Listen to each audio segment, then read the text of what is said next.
광활한 중국 대륙, 혼란과 격변의 시대 속에서 한 줄기 빛과 같은 지혜를 갈망하던 시대였습니다. 과연 그는 왜 은둔하며 자신의 재능을 숨기고 있었을까요? 때는 서기 207년, 유비는 몰락한 황족의 후예였지만 뚜렷한 기반 없이 떠돌아다니는 신세였습니다. 조조의 세력은 이미 천하를 호령하고 있었고 송원은 강동을 굳건히 지키며 호시탐탐 기회를 엿보고 있었습니다. 절박한 상황 속에서 유비는 자신의 부족함을 깨닫고 진정한 스승을 찾아 나서기로 결심합니다.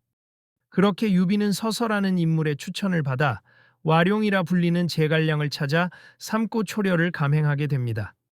첫 번째 방문, 제갈량은 집을 비우고 없었습니다. 유비는 실망했지만 포기하지 않았습니다. 두 번째 방문, 제갈량은 낮잠을 자고 있었습니다. 유비는 그의 잠을 깨우지 않고 곁에서 조용히 기다렸습니다. 세 번째 방문, 드디어 제갈량을 만날 수 있었습니다. 유비는 간절한 마음으로 천하를 구할 방책을 물었습니다. 제갈량은 유비에게 천하삼분지계, 즉 천하를 셋으로 나누어 다스릴 계책을 제시합니다. 먼저 형주와 익주를 차지하여 기반을 다지고 송원과 연합하여 조조에 맞서 싸워야 한다는 것이었습니다. 제갈량의 통찰력 있는 분석과 명확한 전략에 유비는 깊은 감명을 받았습니다. 유비는 제갈량을 군사로 삼아 함께 대업을 이루기로 결심하고 그의 지혜를 적극적으로 활용하기 시작합니다. 하지만 조조는 호락호락한 상대가 아니었습니다. 그는 이미 천하의 절반 이상을 차지하고 있었고 수많은 명장들을 거느리고 있었습니다. 송원 역시 자신의 이익을 최우선으로 생각하는 인물이었습니다. 유비와 송원의 연합은 결코 쉽지 않은 과제였습니다. 제갈량은 뛰어난 외교술과 지략을 발휘하여 송원과의 동맹을 성사시키는 데 성공합니다. 그 유명한 적벽대전에서 제갈량은 조조의 대군을 화공으로 격파하는 데 결정적인 역할을 합니다. 익주의 유장이라는 인물은 유비에게 호의를 베푸는 듯 했지만 속으로는 유비를 경계하고 있었습니다. 제갈량은 유비에게 유장의 속셈을 간파하고 익주를 차지할 기회를 놓치지 말라고 조언합니다. 결국 유비는 유장과의 싸움에서 승리하고 익주를 차지하게 됩니다. 이로써 천하삼분지계의 첫 번째 발판을 마련하게 된 것입니다.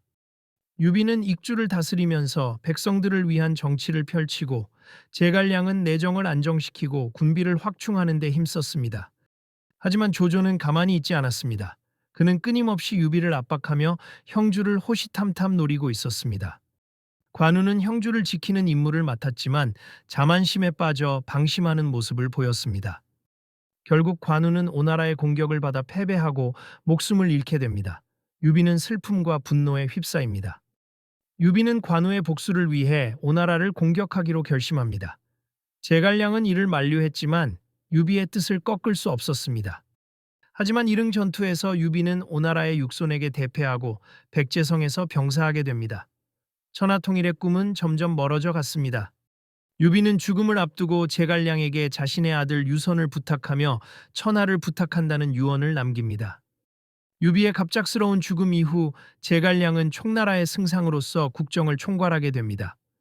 그는 유비의 유지를 받들어 북벌을 감행하지만 번번이 실패하고 맙니다. 제갈량은 뛰어난 지략과 리더십으로 총나라를 이끌었지만 결국 오장원에서 병사하고 맙니다. 제갈량의 죽음은 총나라의 몰락을 가속화시키는 결정적인 계기가 되었습니다. 하지만 제갈량의 지혜와 충성심은 후대에 길이 남아 수많은 사람들에게 영감을 주었습니다. 그렇다면 제갈량의 천하삼분지계는 과연 성공했을까요? 결과적으로 촉하는 위나라를 멸망시키지 못했고 오히려 진나라에 의해 멸망당하고 맙니다. 하지만 제갈량의 전략은 완전히 실패한 것만은 아니었습니다. 놀랍게도 그의 전략은 이후 수많은 전쟁과 정치적 상황에서 활용되며 큰 영향을 미쳤기 때문입니다. 또한 제갈량이 보여준 충성심과 헌신은 오늘날까지도 많은 사람들에게 귀감이 되고 있습니다. 과연 제갈량은 실패한 책사였을까요? 아니면 시대를 초월한 영웅이었을까요? 하지만 역사는 그에게 또 다른 시험을 준비하고 있었으니